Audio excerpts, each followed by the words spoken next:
Hi Jason, this is Darcy Spears calling from Channel 13.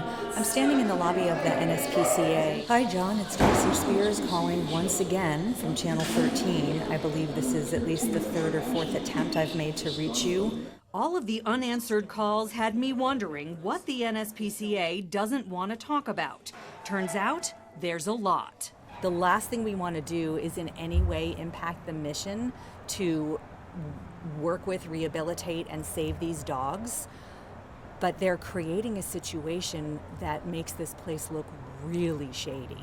Volunteers from years past. Where is the money? And those still there today. Where does this money go? And nobody wants to talk about it. Have the same questions. That we don't have a new building, it's very concerning. We desperately need it. And very few answers. There's a money trail that's missing. All of them share the same concerns: a dilapidated shelter, poor conditions, and ongoing promises of new construction. NSPCA claims to have the funds, so where's the new building? 13 Investigates has been following the money trail for months at the Nevada Society for the Prevention of Cruelty to Animals. The nonprofit no-kill shelter relies on donations and has been promising for at least 6 years that a new facility would soon replace this 40-year-old building on Dewey Drive. They house hundreds of animals here and have done patchwork fixes to a leaky roof, run-down kennels, and a failing sewage system. We donate all this money to help these animals medically, behaviorally, in every way that we can, and they're coming up short. So these ones on the inside. Money is not short, according to NSPCA President Kathy Jung. No, money is not the issue. That was in November when Jung told us they had all the money they needed to build a new shelter. The landlord told us he paid $28,000 for these plans, which were filed with the county, but Jung said the blueprints weren't good enough. And we could build that right now. We have the permits. We could break ground and we can build it right now. But it's not something that's conducive for the future. It is not something that our community would be proud of. The shelter's tax records from 2017 show net earnings for that year of $766,000. The year before, it was $1.069 million. I was shocked at the amount of money that they were to take in per year. Over the 5-year period from 2013 to 2017, NSPCA took in $10.3 million in public support. Some of that came from April Chandler, a donor and shelter volunteer who fosters hospice dogs and fundraises for the NSPCA. It was kind of assumed that they didn't have a lot of money just by the condition of the building and the need of getting medical assistance.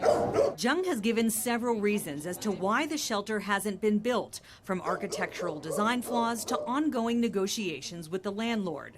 I wanted to talk about that and more, but Jung no-showed for our scheduled interview, then had a public relations firm intervene on the organization's behalf. Ultimately, she met with me off camera and showed me their bank statements, and the money's there, I told the PR firm. And the board members who I've been attempting to reach out to, 2 of them so far, are just not responding. And that's going to make the donors and the public even more skeptical about what's going on here. Skeptical because of something else I learned while looking into the NSPCA president's past. Kathy Jung, also known as Kathleen T. Pullman, is a convicted criminal. She was charged with 63 counts of felony theft in 2004 for embezzling her employer's money when she worked as controller for Budget Rent-A-Car and Sales.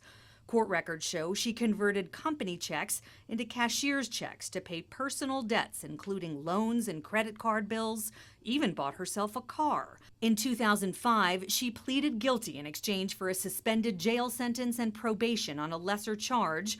She had to pay $285,000 in restitution. That was 14 years ago. Now she handles some of the NSPCA's money, and IRS records show she's in charge of the shelter's books and records. When you have the responsibility of $1 million rescue, integrity, your word, honesty, All that is very important. Kathy admitted to me that she never told the NSPCA Board of Directors about her criminal past. After we told them, they issued a statement which says in part, while the Nevada SPCA is currently looking into the details of this matter, the Nevada SPCA has no reason to believe that Kathy has been involved in or in any way committed any impropriety during her tenure with the Nevada SPCA. In addition to the board's financial oversight, we have internal safeguards in place, as well as independent bookkeepers, accountants, and auditors. Nevertheless, the Nevada SPCA is in the process of taking a thorough look into this matter. Former volunteer Kara Matthews has also asked the IRS to look into it. I feel like that's very suspicious. In December, she filed this formal complaint alleging deceptive or improper fundraising practices. April Chandler and other donors are so concerned about how the money's being handled that they've stopped donating to the NSPCA. You need to let the community know that they can trust. They can be trusted with the funds that you're donated, with these animals' lives. I mean, they're so innocent. They're the most vulnerable.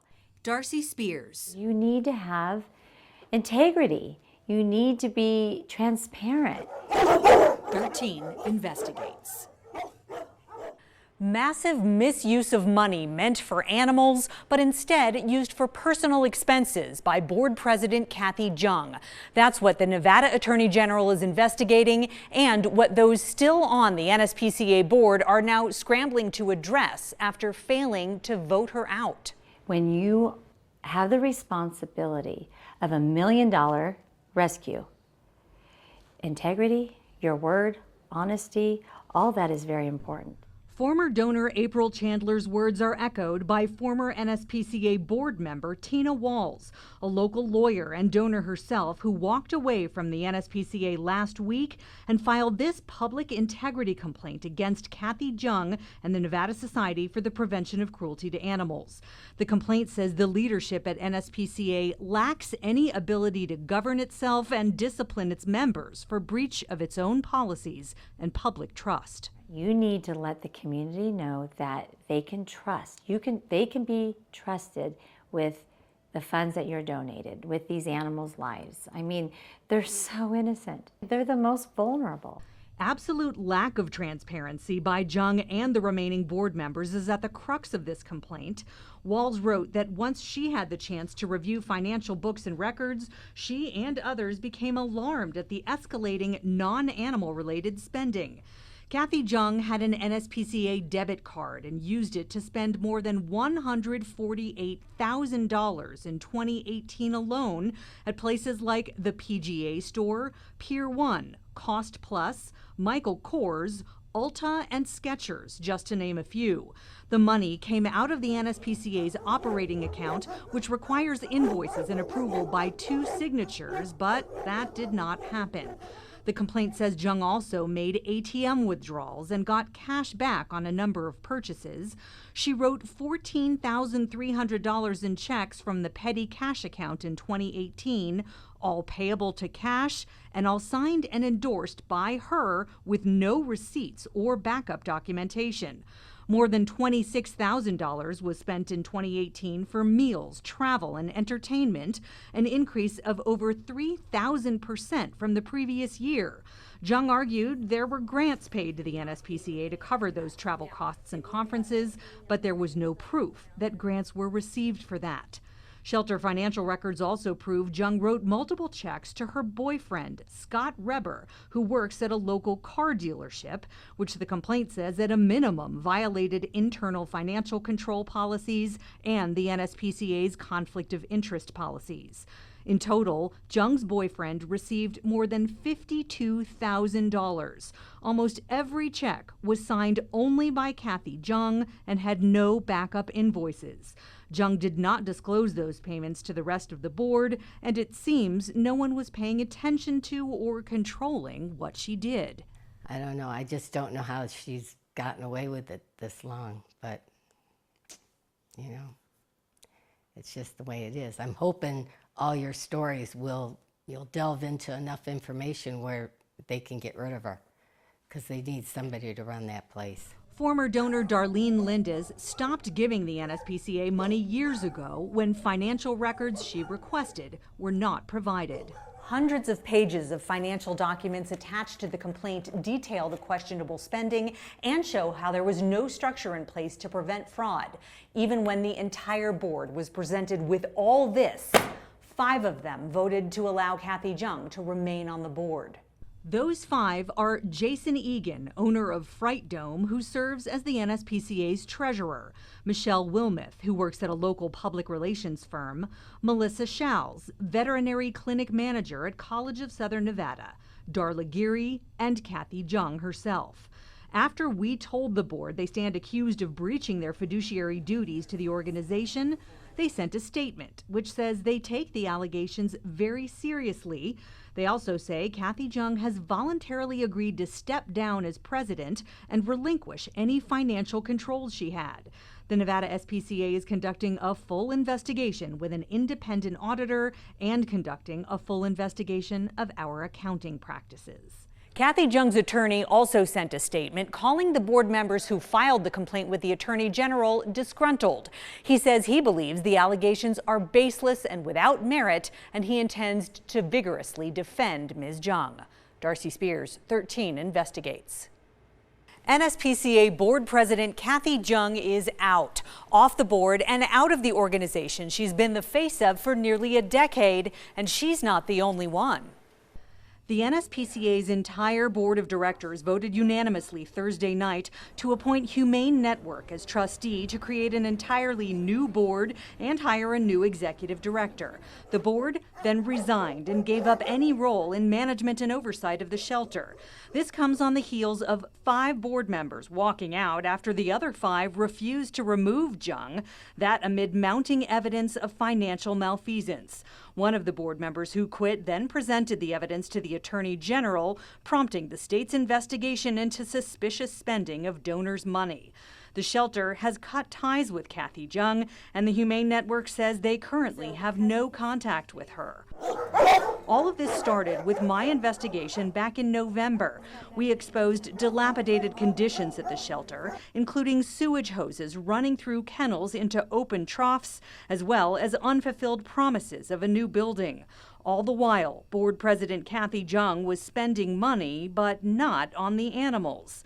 That's what the Attorney General has been asked to investigate, and the Humane Network says it will fully cooperate with the investigations into allegations of financial impropriety. It will also hire an independent forensic accountant to conduct a thorough investigation of the NSPCA's finances and change how the nonprofit handles donations, purchases, and other transactions. Jung's attorney calls the board members who filed the complaint disgruntled. He believes the allegations against her are baseless and without merit, and he intends to vigorously defend her. Tonight at 11, we will introduce you to a donor who says the red flags have been there for years. Darcy Spears, 13 investigates. Red, the legend continues. We'd love to have this picture taken. Darlene Lines worked for a man whose name is part of Nevada history. Oh, now this was when Cy was real young. Yeah. Cy Red was the founder of International Game Technology, or IGT, the largest slot machine manufacturer in the world. He made a lot of money in his life and gave a lot away, too. Cy Red made his fortune in the gaming industry through slot machines and video poker, but one of his private passions was animals, and that's where a lot of his charitable donations went, much of it to the NSPCA, until they did something that no other charity did. NSPCA was one of our favorite charities until we stopped getting financials. Darlene is president of the Red Charitable Foundation, which requires income and expense statements from everyone getting their donations. And we donate to about 50 charities every year. All have provided the requested records, including the NSPCA through 2011. After that, all Darlene got from board president Kathy Jung were signed form letters of thanks with handwritten notes, but never the requested records. I wrote to Kathy when I sent her the check in 2014. We told her if we don't get the financials, NSPCA is going to be deleted. We can't go on like this. And she never sent them, so they got cut out in 2015. That cost the NSPCA a donor who gave thousands each year to help the animals. Do they have something to hide? Is that why they're not giving them to us? After our investigation highlighted dilapidated conditions and unfulfilled promises of a new shelter, Darlene got suspicious and dug into her records going back to 2011. The receipt wasn't signed. It didn't have a bank transit number on it. No one from NSPCA would go on camera to address Darlene's concerns, and when we started asking questions, something's just not right there. Darlene got a call from Scott Reber, Kathy Jung's boyfriend, who works for a local car dealership. And he said he needed some clarification as to a $20,000 check that they received. She assured him the Red Foundation never donated that much to any charity, but that raises another question. Why was the president's boyfriend making that phone call? In a statement, Jung's attorney called Reber an honorary board member, but he's out now too, as the Humane Network has taken over the NSPCA as trustee and is cooperating with the Attorney General's investigation. That investigation will include examining nearly $40,000 in checks Reber received last year alone, signed only by Jung with no backup invoices. Oh, and no receipts are provided? Well, then that says it all right there. If she's not turning in receipts, they need to investigate right now. County Commissioner Michael Naft agrees. He wrote this letter to Attorney General Aaron Ford calling for quick action on the complaint. I think our nonprofit organizations must be held to the highest of standard. When you're soliciting contributions from people, whether it's a $5 or a $5,000 contribution, that is a very serious thing, and there's responsibility that comes with that. Internal shelter records show a warning about lack of financial controls going back to 2010, but this complaint says those warnings were not heeded. As a result, 5 board members recently resigned after the other 5 refused to remove Kathy Jung from the organization despite mounting evidence of financial wrongdoing. While dogs waded through sewage, lived in kennels under a leaking roof, suffered through winters with no heat and summers with nothing for air conditioning but swamp coolers, board president Kathy Jung was writing checks to cash for many thousands of dollars with no backup invoices. She spent nearly $150,000 last year alone in debit card charges drawn from the NSPCA's account. She visited Pino's Palette and made what's being called a suspicious number of purchases at stores like Coach, Kate Spade Outlet, Pier 1, Total Wine, and Bath & Body Works. She used the debit card at Lee's Liquor, Swarovski Jewelry, and the Pahrump Winery, paid for valet parking at the Cosmo, and dined on the shelter's dime at Tommy Bahama, Le Cave, and the Four Seasons. The Humane Network says it will be changing financial protocols and hiring an independent forensic accountant to thoroughly investigate the group's finances. We need the NSPCA in our community. We need the no-kill shelter. They are so vital to our community. All animal lovers, all of us know that. So I want to make sure that we have the right leadership in place to really run that organization effectively, turn it back around, and make it what it can and should be for our community. The Humane Network says the shelter has cut ties with Kathy Jung, and it intends to fully cooperate with the Attorney General's investigation into allegations of financial impropriety. Jung's attorney believes the allegations are baseless and without merit, and he intends to vigorously defend her. Darcy Spears, 13 Investigates. Hi, guys. You can see there's lots of wonderful dogs here. The NSPCA's new trustee wants to show she has nothing to hide. But the roof, they tried to have it patched, but it's badly in need of repair. Humane Network President Bonnie Brown hopes this tour helps the public see what's going on behind doors that were previously closed to 13 Investigates. Well, I mean, I wish I could say that I was surprised that the building is in rough shape, but really this is what happens with old animal shelters. Frustrating words for people who helped fund a new shelter. To this point, that new facility has been an empty promise to donors. Everything here has been a patchwork fix. You can also see someone has begun to retrofit the building with this laminate panel that's on here in order to provide a more cleanable surface. But in many places, the roof is degrading, splitting, and caving in. And if it rains, water is coming in. Newer flooring in the dog kennels is already cracking, and some older flooring in the cat area is breaking apart. Situations like that where you see cracks in the flooring are not ideal. For infection control purposes, in an ideal world, you would have a smooth surface. But this is a very old building, and the staff has been, struggling to do their best in a difficult situation. The building is so old, there's no central air conditioning, so swamp coolers like these are all the animals have to combat the summer heat. Again, it's not optimal. Optimally, you would have air conditioning in an animal shelter, because you don't want a strong wind blowing bacteria through the facility, right? But this roof can't really handle air conditioning units. Another issue they're facing back here in the kennels is a malfunctioning fire alarm. The holes up there are allowing bugs to come in, creating the alarm to randomly go off, even though the system is still working. It's a sound that's hard for humans to hear and even harder for the dogs. They've also only got 2 sets of household washers and dryers for the blankets. A lot of things that could and should have been fixed, and it's not a question of money. Over the 5-year period from 2013 to 2017, Nspca took in $10.3 million in public support. Today, Humane Network hired an independent forensic auditor to take a look at that.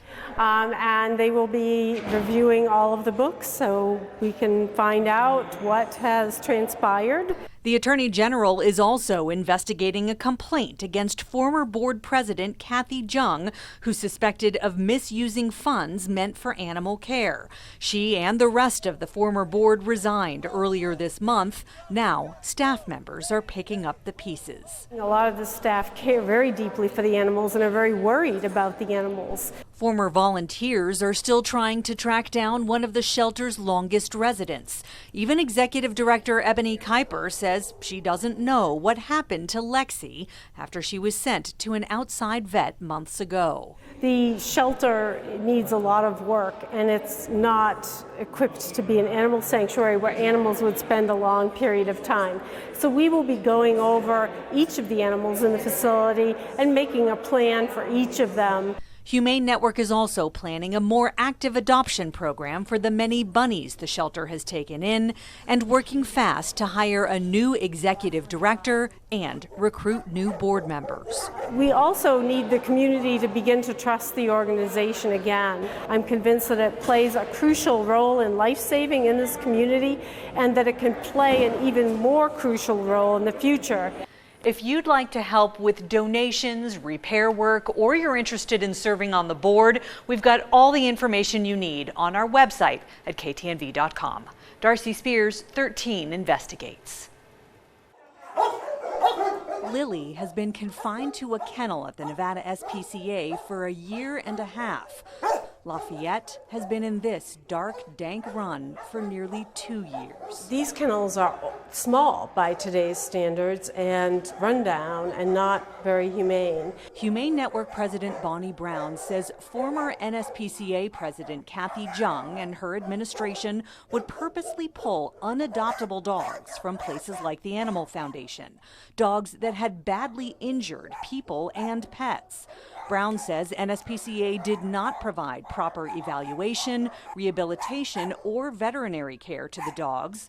Back in November, Kathy Jung said they got help from an outside group. And they get socialization once, twice, sometimes 3 times a week, where they go down and they get training, they get a playtime. Bonnie says that was not true for all of them. You can see the psychological effects of this by circling and spinning behavior that you see in some of the kennels. Other dogs just become extremely frustrated, and then they begin sort of aggressing because there's a barrier there. So a dog can actually deteriorate from long-term housing. Previous management also failed to keep proper records or histories on the dangerous dogs, which kept volunteers in the dark. They had no idea that the dogs they were walking had caused serious harm to people or other animals before. So not disclosing that that's pretty serious. And as we've reported, it did have serious consequences for former volunteers Harold Street. What did you know about this dog's history? I didn't. And Joanne Phillips, who nearly lost her foot after being attacked by a shelter dog she was taking out for a walk. It just boggles my mind that something like that could happen. I mean, what if that dog was adopted out to a family of young children? Now, Humane Network is dealing with other dangerous dogs. And we are looking for placement for them with skilled rescues, skilled sanctuaries, or rehab facilities. Unreliable shelter records have also made it hard to track what's happened to some dogs. They're still looking for Namath, who seems to have disappeared and may have been euthanized. NSPCA records show Namath was sent to a rescue in Utah, but it's got a phone number no one answers that appears to belong to a power company. As for the shelter's cats, many of them were also neglected, kept in this basement room for years. We discovered they had a bacterial skin infection. So that's been treated with an antibiotic shot for each of the cats. But they were in that condition and not being treated? Well, sadly, that's true. And also, 2 of the cats were not neutered, and some of the cats had ear mites and eye infections. They're getting proper medical treatment now so they can be adopted, though some are feral and need to be placed as barn cats. Is it a bit of a head scratcher for you to be discovering all of these special needs creatures whose needs were not being met? It's very sad, and one can only assume that the organization was overwhelmed and was taking in animals that were beyond their capacity for care. NSPCA has no licensed veterinarian or vet techs on staff. We asked Jung about that. Do you feel like what you have is enough? Yes, 100%. We have amazing, amazing vets that we work with right now. But Bonnie says the fractured care they were getting from private practice vets in the community was expensive and incomplete. She also discovered NSPCA staff members medicating animals and performing veterinary care without a license or any formal training. And a few times they put cats in there that brought in infections, and then all the cats would be euthanized under this kinds of failure to thrive. Bonnie says the concept of no kill was cast aside more than once. At least twice, cats were euthanized in large numbers. The shelter isn't only home to cats and dogs. There are all kinds of animals here at the SPCA, including these rabbits that have lived down in this room, which some call a dungeon, in many cases for years, under a leaking roof with little ventilation and no access to potential adopters. Some of them have been here for years, as long as 8 years, and lived their whole life here. She recently discovered staffers had removed intake dates from cages in an effort to conceal how long the bunnies had been there. But she put a stop to that and relocated all the rabbits to this sunny room that's open to the public. And we're going to celebrate adoptions by ringing a bell. They've significantly lowered adoption fees for all the shelter animals, and where former management kept the public out, the Humane Network is inviting potential adopters into the kennels, paving the way with paw prints as they work to create a more friendly and welcoming environment. We have information on the difficult-to-place dogs on our website. Also, if you'd like to help with some of the building rehab work, Humane Network needs you. Go to ktnv.com for contact information. Darcy Spears, 13 Investigates. 2 furnaces at the Nevada SPCA are now being kept under lock and key. So today we went out and got chains and put padlocks on each of them. That after possible sabotage at the shelter on Monday morning. 2 gas valves had been opened. In short, there was gas coming out of this furnace here, and no one knows why. Typically things don't turn on by themselves. And we don't know. They don't know why someone would have activated the furnace thermostats. They hope it was an honest mistake. You know, it could have been somebody who thought that the thermostat worked like their thermostat at home, and that there was trying to do something to make it cooler. Honestly, we just have not been able to determine what happened. What they do know is they had to get out. An employee, I believe, smelled gas, and everyone was evacuated. While employees were outside, they had to leave the animals inside as the fire department investigated. The areas where the furnaces are located were not covered by security cameras. They are now. Humane Network installed new ones after the incident Monday morning. It would have been nice had they been in yesterday. Robeson says if things had gotten worse, the animals would have been the ultimate victims. Getting all of the animals out of here quickly, if there had been a fire or something like that, would have been extremely difficult. Southwest Gas tagged the equipment as hazardous and turned it off until a proper cleaning is done by a licensed contractor. We're just learning things as we go here, and we keep uncovering more and more things that just need attention. Humane Network took over as interim trustee after the previous board resigned amid a financial scandal exposed by 13 Investigates. Our reports focused on unfulfilled promises of a new shelter building and spending board members called suspicious. Now the Attorney General is investigating possible misuse of funds by former board president Kathy Jung. Trustee Mark Robeson says it's not just missing money in question. Actual items like food, toys, and blankets are in question too. There have been rumors and reports over the years of donations going missing and just behavior that is questionable. That's why they've installed even more security cameras than the ones to watch the furnaces. There had been places that were not covered with the cameras, including places where donations were stored. And so, the main place that if things were to leave the building, where they would leave from, the back door. But the biggest issue they're facing right now is keeping the kennels cool. But it's been a difficult last 2 weeks where we've had at least 3 times where the temperature has risen above the minimum state level for shelters for keeping animals safe, which is 85 degrees. Robeson says only 6 of the shelter's 24 rooftop swamp coolers are in working order. And all of the other ones up there are in disrepair and not putting out the amount of cooling that they should. They're rusted, corroded, and hampered by calcium deposits. It's a constant struggle in this heat, and it really just shows that this is just not the right building for a shelter. Humane Network doesn't think the shelter can last on Dewey Drive much longer, and they're looking at other properties. We put in a bid on one on Friday last week. And we're still waiting to hear back from the sellers if they accept our offer. And we're just looking for a place that is safe for the animals.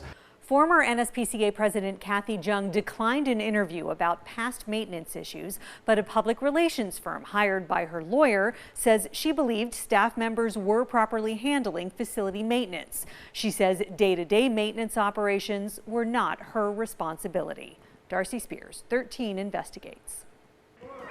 From feline to Fido, the welcome wagon is warming up to the new leadership team at the Nevada SPCA. So I have to thank you for the reason that I'm here today. This is the first full week on the job for Executive Director Lori Herron.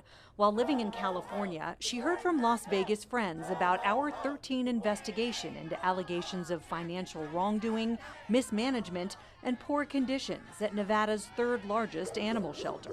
And started watching it and actually reached out to the Humane Network before they even posted the position. Humane Network took over as trustee of NSPCA in April after our investigation brought long-standing problems to light. And sometimes, you know, a major shakeup is sometimes what's needed to set things right. Herron will make a $120,000 annual salary. She comes from a background of overseeing radio marketing and advertising teams, and she's currently in immersive training on shelter management and animal welfare. I personally believe that the challenges here were not so much an animal problem as a management problem. Previous management, led by former board president Kathy Jung, is the subject of an ongoing investigation by the Nevada Attorney General, a cloud that still hangs overhead. We've been in touch constantly with the investigators from the Attorney General's office and been fully cooperating,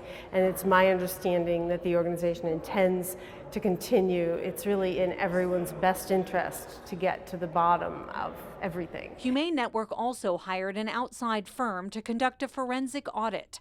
Brown expects a draft report later this week to see what they found and what more needs to be done to track down how donors' money was being spent. We went all the way back to January 1st, 2016, because the last audit conducted was 2015. We're stewards for other people's donations, and we need to be sure that the money is spent with the goal in mind of helping as many animals as we can, of course, but also in a very responsible way so that we don't have waste and we don't have mismanagement. New board president Tom Moran is legal counsel at Southwest Gas. He moved to Las Vegas just 6 months ago. And I saw the news report regarding the Nevada Spca. He's done volunteer work with animals for the past 30 years and will now lead the NSPCA's new 9-member volunteer board. With a new logo and a new look online, NSPCA is putting a new face forward. Moran calls it NSPCA 2.0. The next phase. A phase of transparency, accountability, and checks and balances, things that were missing under past leadership. Heron says her top priorities as executive director are housing for the animals, educating staff, and saving more lives. To be able to admit as many animals as possible and rehome them as quickly as possible. And know what our limitations are so that we can do that safely and effectively. Which means making tough decisions. Oscar here is proof that they're not giving up on some of their longest-term residents. They're still trying to place him after a year and a half living in a kennel. If they do have to put animals down for medical or behavior reasons, we'll be very transparent with the results so that when we make those hard decisions, we won't be afraid to let the community know that we've made them. Another big change is an answer to long-standing criticism that the shelter had no veterinarian on staff. That is in the budget now, and they're working to hire someone with expertise in shelter medicine. Darcy Spears, 13 Investigates.